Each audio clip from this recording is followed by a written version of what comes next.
Ang mga propesiya sa Dios paspas nga natuman. Ang Biblia nag-ingon nga kinahanglan makamao mo sabot sa kahulugan sa karon nga panahon. Pinaagi sa kung unsa ang mga nahitabo sa kalibutan ug kusog mudagan padulong sa gingharian sa langit.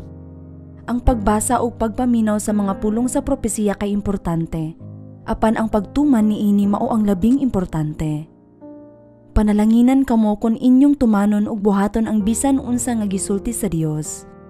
Miingon ang Dios, busa, pagbantay ug pagtukaw kamo. Ug ang pag-abot sa anak sa tawo mahisama sa nahitabo sa panahon ni Noe.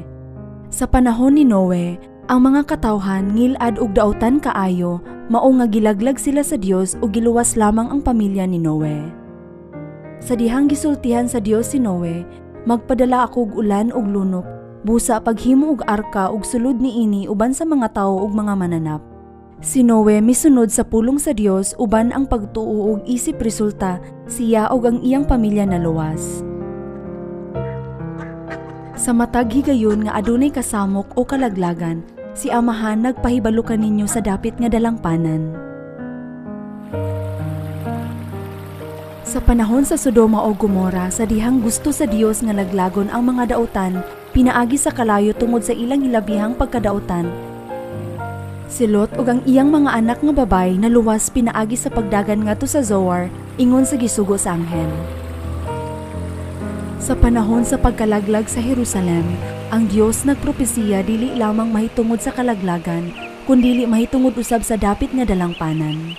Busa, kadtong mituo sa pulong sa Dios ug midagan ngadto sa pela kay naluwas. Niini nga panahon sa Espiritu Santo, ang Dios nagsulti sa katawhan sa pagdagan paingon sa Sion. Sa Sion, diin nagpuyo ang labing gamhan ng Dios, siya manalipod kaninyo ug mahimong inyong dalangpanan. Busa, walay angay kahadlukan, bisan pag moabot ang mga katalagman.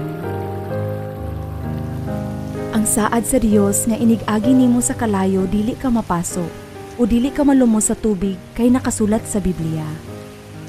Si Sadrak, Misak ug Abednego gitambog ngadto sa nagdilaab nga hudno tungod sa dili pagsimba sa estatwa nga bulawan. Apan ang panalipod sa Dios nagtabang kanila nga dili maunsa, walay bisan usa ka buhok o bisti ang nasunog. Sa dihang ang mga tawo nga nagsaulog sa pagsaylo mitabok sa dagat nga pula ug sa suba sa Jordan, ang Dios na nalipod ug mitultul kanila ngadto sa yuta sa Kanaan. Sa adlaw nga kini magdilaab sama sa usa ka hudno, alang ni atong nagsunod sa ngalan sa Dios, ang akong pagkamatarong musubang sama sa adlaw ug mag-ayo sa mga balatian sama sa silaw sa adlaw. Manggula kamo nga manglukso sama sa mga nating baka nga gipagawa sa turil. Kun ang balaang unod ug dugo sa Dios mosulod kaninyo pinaagi sa pagsaylo, bisan pag moabot ang mga katalagman, makakita sila sa unod ug dugo sa Dios ug mapalayo. Kinahanglang mutawag kamo sa ngalan sa Dios nga naghatag kaninyo sa pagsaylo. Sa panahon sa Amahan, kadtong misangpit sa ngalan ni Jehova kay naluwas. Ug sa panahon sa Anak, kadtong misangpit sa ngalan ni Jesus kay naluwas. Karon, kadtong misangpit sa ngalan ni Kristo ansanghong kay maluwas. Sa dili pa moabot ang mga katalagman, kinahanglan ninyong ipahibalo sa katawhan sa tibuok kalibutan kung asa sila makakaplag og dalangpanan. Kinahanglan ninyong tabangan sila nga maluwas pinaagi sa pagtawag sa ngalan sa Dios, si Kristo ansangho nga nag-uban kaninyo. Sanglit ang mga tawo mahimong mamatay bisan unsang adlaw nga walay pasidaan, dili ba delikado kaayo kung wala ang panalipod sa Dios? Kung iwali ninyo ang pulong sa Dios, ang nakaamgo o katong nagsangyaw niini, mabuhi.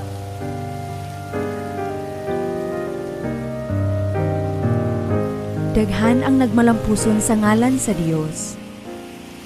Ang batan-ong si David, mituo sa Dios ug miatubang sa higanting si Goliath nga walay kahadlo. Sa dihang si David mipahayag, ako mianhi batok kanimo sa ngalan ni Jehova, ug gipunting niya ang bato. Ang Dios nakakita sa pagtuo ni David ug naigo ang agtang ni Goliath sa bato.